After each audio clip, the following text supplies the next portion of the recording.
Hey guys, I'm just bored sitting around the house after work. I was just looking at my little watch collection. Thought you might want to see it. It's nothing special, nothing expensive. More sentimental than anything. So come on, let's have a look.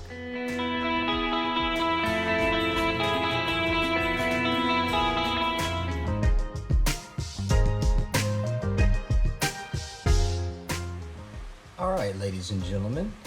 For something completely different, we have my watch collection. I've had most of these watches for over 30 years. Some are newer. Let's start out with my Citizens. Citizen Eco Drive. Chronograph, pretty cool. I've had that for about 16 years. This is another Citizen Eco Drive that I've had about 20 years. Some of them need a little buffing. I'm a fan of Citizen, as you can tell. Another Citizen Eco Drive chronograph, military style watch. I really like these.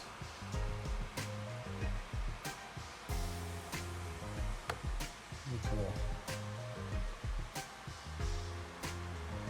I have another one of these exact same watches, but with a black band that I wear to work every day. This watch is very special. Timex is a little dusty. Timex Indiglo, which you can't see, Indiglo. This was actually my late father's. I bought him that for Christmas one year just so he had a watch to wear around. So that's very special to me. Next, a Casio. These are dusty.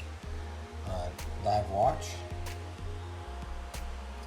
I'm a diver, so I use this watch when I go diving. It's very good, very nice. Not bad. One of my favorite Casios, actually. Now, when I first started diving in 1994, this was my dive watch. An electronic Casio.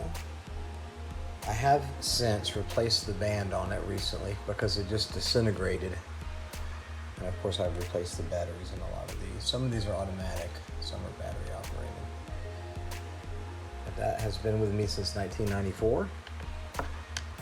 A more recent addition that I haven't even taken the plastic off of yet, as you can see, is this awesome, sweet World Casio Illuminator World Time. This thing is awesome.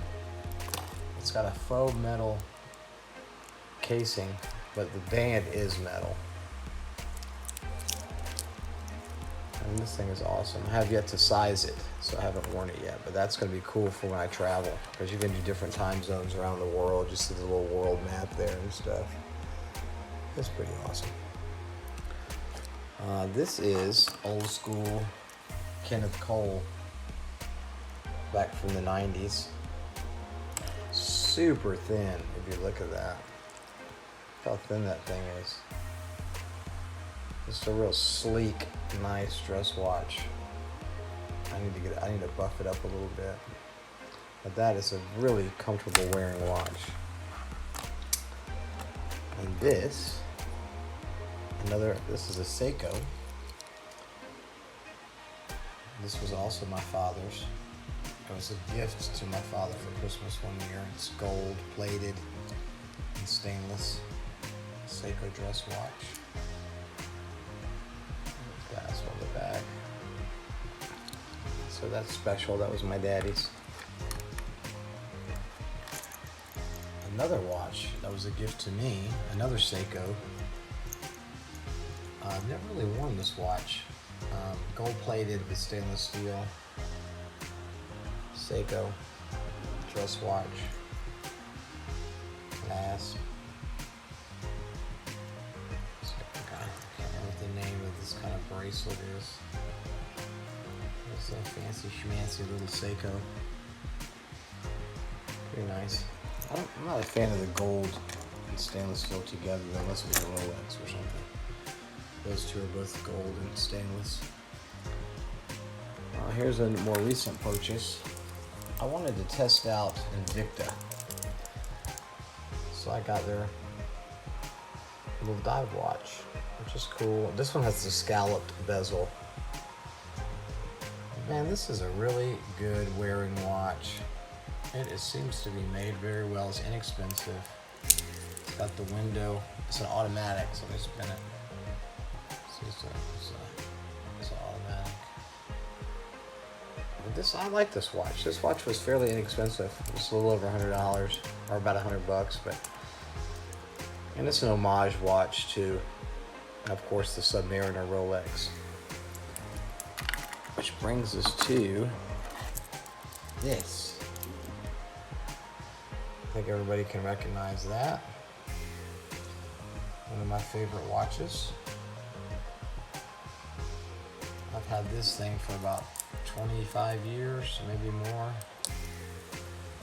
But that, I love, obviously. And it's also an automatic, of course. It doesn't have an open back. Spin it a little. Get his hands going, but that's an old girl, but I love her. A more recent dress watch I bought, automatic, is this Orient, which is really cool. It's an automatic. Let me get it spinning. I don't wear these often, but let's see. Should be spinning. Hold on. Okay, give it a little spin, and there she goes. But Orient is a nice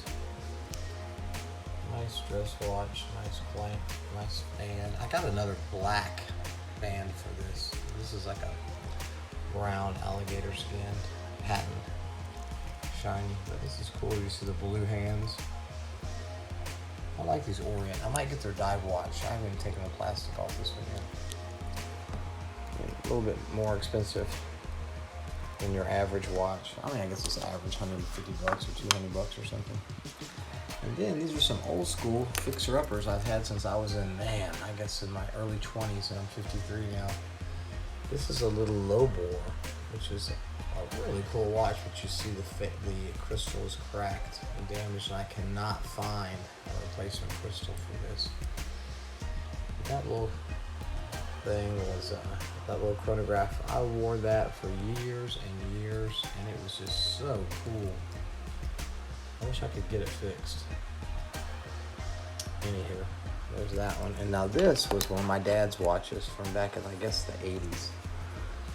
It's a gold-plated Seiko quartz, but you can see the plating's wearing off and the crystal's cracked.